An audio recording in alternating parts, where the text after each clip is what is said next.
everyone, Jordan here with another MJRL Hobby Stuff video.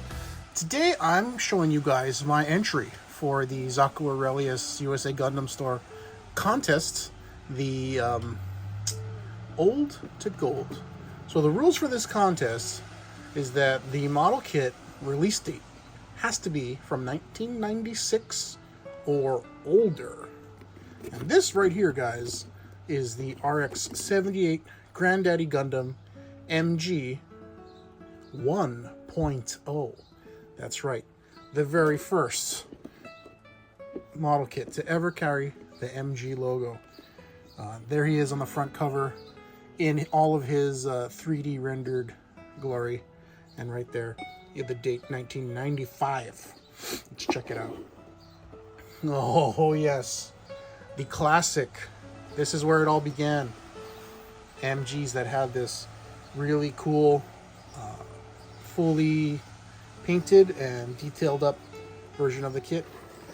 Has a little insert sleeve. In the box we get 1, 2, 3, 4, 5 bags of runners, and our really cool manual. This came out in '95, and people first opened this manual, they were blown away. I'm blown away today in 2024. Look at this beautiful line work. This is showing the full open mode. Now I think this line art came out, or they designed this line art, and that was I hope for the model kit. They didn't quite get there, but man, gotta love some beautiful line art. Here's some 3D renders. Not as nice as the box art, but still. Again, some more mobile arm unit, head parts, some inner working details of how the mobile suit worked. Very cool. Here's the color page. Here's your color guide. I guess these are showing scenes from the show. Some of the close-up details of what you can get with this kit once it's fully painted and detailed up. Again, more mechanical inner workings, some beautiful line art, just really premium feeling and looking stuff that goes along with this manual. So nice, so nice. Parts list at the end. And on the back, you get the rear view. So here you get the front view and the rear view of your kit in their final detailed up painted versions. Very Let's go through some of the things you get in the box. This is pre-printed shoulder pads with the UNT Spacey and the Pegasus already printed on the part. Very cool. Here we go with some dry transfer decals. If you've never used these, they are difficult to use. They are a little bit delicate, but the result is very nice because they tend to have the least amount of border. The way these work, you have to put them down on the part and get something like a coin or something hard, and you kind of go, and you literally smash it into the plastic until it peels off from the paper to the part.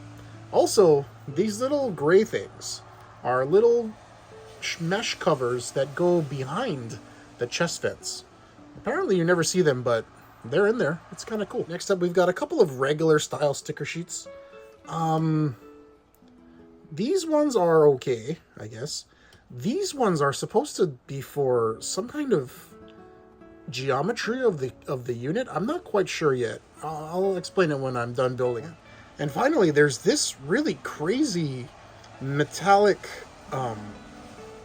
sticker sheet, and it's got this. Hold on. I don't know if you can hear that, but it's got an actual texture. The ridges are textured. It's very strange, but cool. All right, going through the runners. Big old 1/100 polycap sheet. Nothing new there. Here we go with runner A. A lot of big parts, mostly for the legs, as you can see, legs and hips, as well as the head and the V-fin. Here's the hard version of the V-fin. There's also a polycap rubbery version of the V-fin, and also the detail parts. Those little arrow things, these little boxes, and these little handle things, they basically give you the option to add little details all over. They're not plug and play. You need to have cement to get them to stick on. But yeah, it's kind of cool little option for extra details. All right, here's runner B1, the back of the shield, a bunch of the arm parts, the hip skirts. Interestingly, you can see here that the back of these parts have some detail. Back of the skirt. And actually, this looks like the shield is printed backwards somehow, right? It's interesting the way it's on there. And of course, our two pilot figures, the Amuro Rays, in seated and standing position. Next up is runner C. Some of the, well, of course, all the weapons, and like this is behind the calf, and it's going to have a flap that this will fit behind the calf. So it was the start of what people would consider an inner frame. It doesn't have anything like a modern inner frame where it's a completely like a skeleton, and then you put armor on it. Nothing at all like that. Now in the traditional red runner D, all the red bits, shoes, shield, torso, core fighter parts. Very nice. Next up is our multicolor runner, runner E. All the yellow and blue, clear bits, as well as the beam saber effect parts. Again, here's the other runner that's basically polycap material, and they put a V-fin on it, so the V-fin is flexible. So you won't snap your V-fin. Very cool. All right, finally, here's runner F. Ooh, the dreaded trigger fingers. If you've never built a model kit with the trigger finger, which is this stuff right here, basically you get the middle, ring, and pinky fingers put together in one clump, and the trigger fingers are separate. And they're not good. But as you can see here, also we've got open hands and fists. Okay, let's get this guy together. Snap build on the way. All right, guys, we're done with the snap build. As you can see, I didn't put his V-fin on because I'm going to paint the head and stuff, so I didn't think it was too important to put the V-fin on. As you can see, this is the 1.0. He comes with his gun, rocket launcher, shield, the core fighter, which is pretty cool. He's got full-on wings that collapse in, as well as this folding-in gimmick. I have the wheels on, so it won't fold all the way, as well as this front end slides in, which is pretty cool. Beam sabers.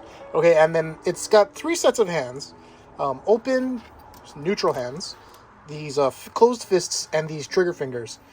If you've never built an MG with these type of trigger finger hands, they're terrible. There's this gigantic seam line that runs down the middle, and the thumb is on a ball joint.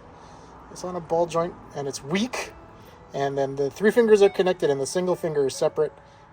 They all articulate, but anybody who's anybody will say they don't like these, and I don't like them personally. Oh, and also a small little Amuro Ray, 1/100th scale Amuro Ray, which is about right because I did stand next to the Gundam, and most people will come up to about the ankle. All right, let's talk about the rest of the build. I really like the sort of wide shoulder, thick-chested look of the RX-78 1.0. There are some problems though. So yeah, the head doesn't seal all the way, and I don't know, it doesn't quite have the right shape. But the shoulders are nice. There's one peg here in the shoulder that lets everything rotate around. There's a hinge joint here at the shoulder. There's a swivel here at the lower bicep actually. Okay, that's one thing. The hips want to fall off all the time. The elbow joint is in there, and that's about all you get. And the wrist is on a regular old ball joint. The head is on a ball joint. Nothing spectacular there. There is a opening hatch gimmick in here, so you can look in there and see Amuro sitting there. And actually, this is a removable core block, which is kind of cool. Big old hole there, but yeah, there's Amuro sitting there in the core block. It's okay. And one of the major gimmicks for this guy was these opening forearm panels, exposing some internal details, I guess. This guy does not, even though he's an MG, he's not got a full inner frame that we've become accustomed to with MGs. But he does have the sort of like building blocks of what will become MG. Okay, here's the hips. There's the one peg that the entire torso sits on, and I don't know, something about it is just loose. Independent front skirts, side skirts on a typical polycap style there. Stationary butt flap. Now, as you can see, this MG 1.0 has the traditional HG style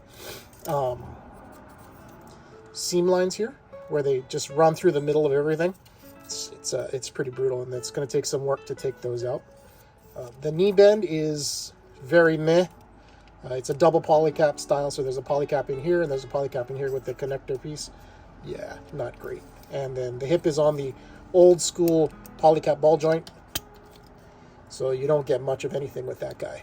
Yeah, it's pretty rough, but that's okay. The point of this build and the point of everything is this is the 1996 MG 1.0, and we want to do some upgrades and make it nicer and cooler. And yeah, there's a calf thruster opening hatch back there as well, which is kind of cool. Oops, there you go. Ankles on the ball joint with a little bit of play here in the ankle armor. So yeah, we've got some upgrades for this guy. Number one upgrade is going to be the 1/100 builder's parts hands, because the hands that come with this guy are, like I said, kind of meh. And also we're going to add this anti-material rifle that I picked up from HWS, Heavy Weapon Systems online shop. Pretty nice 3D printed rifle. So yeah, that's the plan. We're going to set them up in a kind of a cool diorama firing that rifle, and hopefully it comes out nice. We're going to hit some extra panel lining, at least re-panel line what's there, and give it a paint job. Exactly what paint job, I'm not sure yet. Probably in the green scale. The idea is he's a tank now instead of just a mobile suit. All right, let's try. See you later. Bye. All right, guys, there it is. The RX-78-2 1.0 MG from 1996, all painted up. Let's see. We went with green over everything that was typically white. The rest of the colors we went with something that's kind of already in the scheme. Went with like a sandy yellow, a dark blue for the blues, and metallic red for the reds, as well as a bit of silver for the joints and the backpack. The decals are from the RX-78 3.0, as well as some weathering. You'll notice these shoulder pads are actually kit bashed from some other thing I had, 2 pieces of, and I just glued them on. I thought they were cool. Give the shoulders a little bit more width to them. I also painted a bit of the inner details on the open calf gimmick. Painted the inner details on the inner forearm gimmick. Gave them a little bit of silver and red for those inner ankle pistons. The kit comes with these silver stickers that go on the inside of the knee joint there, and I used those. I also built him a diorama base made out of this simple white foam block, and a pre-made base that I bought at my local craft store. And I was able to pick up some of the sandy texture paint, and yeah, I just basically cut out pieces of the foam block, and then after cutting it out, glued it back to the foam block, covered it with the texture paint, and yeah, I got this cool sandy rocky base. So there we go. That's like pose number 1, sort of hiding behind a shield, scoping out the landscape, and getting ready to fire off his anti-material rifle and take out some bad guys. There we go. There's the final pose. RX-78-2 with the anti-material rifle set up, tripoding with his shield, ready to take out the bad guys. I think it looks pretty sick, and I want to say thank you for watching this video. Please leave a like, a comment, a subscribe, and a share. Go check out the Old to Gold contest final video. Our submission is supposed to be up September 17th, so the final video will probably be up, October 1st or something like that, a couple weeks afterwards. All right, this is Jordan. Leave a like, comment, subscribe, share. See you.